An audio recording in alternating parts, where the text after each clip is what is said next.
Olá, oitavo ano, bom dia! Espero que estejam todos bem. Hoje falaremos sobre o uso da vírgula no período composto por coordenação. É um assunto bem tranquilo e ele se encontra no capítulo 23, páginas 165 até a 173 do livro 2. Vamos a ele?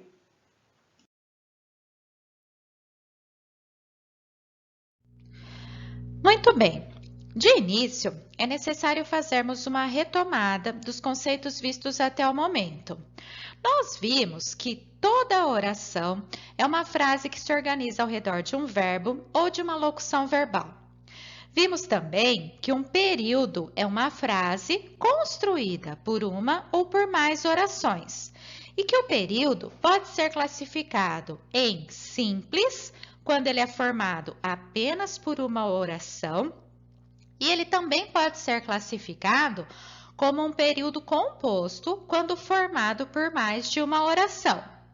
E não se esqueçam de que a quantidade de orações em um período é contada pela quantidade de verbos ou locução verbal que esse período apresenta.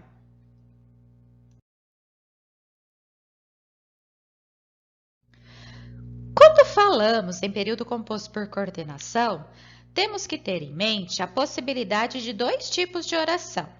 A oração coordenada assindética, em que temos uma oração sem conjunção, e a oração coordenada sindética, que é a oração que apresenta conjunção. A oração coordenada sindética pode ser classificada em aditiva, adversativa, alternativa, conclusiva e explicativa, conforme a conjunção e a ideia que ela queira passar.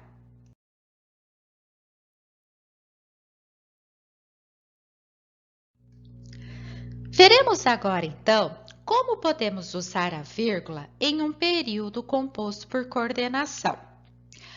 A regra geral é a de que as orações coordenadas sindéticas são sempre introduzidas por uma conjunção coordenativa e sempre separadas por vírgula.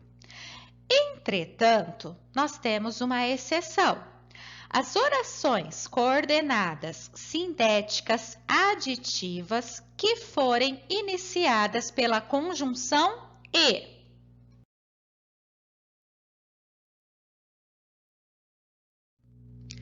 Vamos então às regras para o uso da vírgula com a conjunção coordenativa e. Nós temos aqui duas possibilidades. A primeira delas é quando não se pode usar a vírgula, ou seja, o uso da vírgula com a conjunção coordenativa e é proibido. Quando isso pode acontecer? Quando se refere ao mesmo sujeito. Vejam um exemplo. Eu acordei cedo e tomei café. Quem acordou cedo? Eu. Quem tomou café? Eu. Como nós temos duas orações sintaticamente completas, pertencem a um período composto por coordenação. Ao uni-las, nós vamos usar a conjunção e, uma vez que estamos adicionando ideias. Porém, neste período, unindo essas duas orações, o uso da vírgula é proibido, uma vez em que temos aí o mesmo sujeito.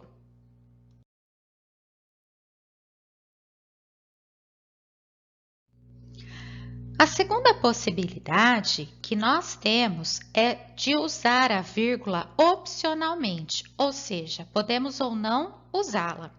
Quando que isso pode acontecer? Quando se referir a sujeitos diferentes, então nós temos, por exemplo, eu acordei cedo e meu irmão continuou dormindo. O sujeito de acordei é eu.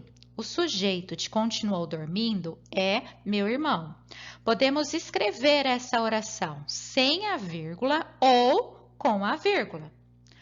Uma outra possibilidade de usarmos a vírgula opcionalmente é quando nós tivermos algum caso de polissíndeto. Lembram-se dessa figura de linguagem? Quando nós temos a repetição de uma conjunção, de um síndeto. Veja um exemplo. Eu acordei cedo e tomei café e fiz meus deveres.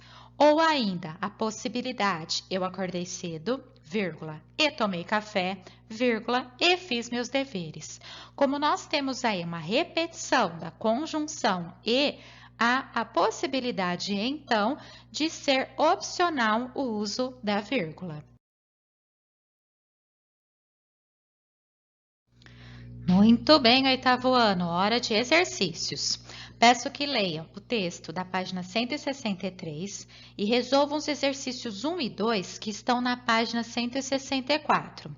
Leiam também a parte teórica na página 165 e, ficando alguma dúvida, marque-a com asterisco.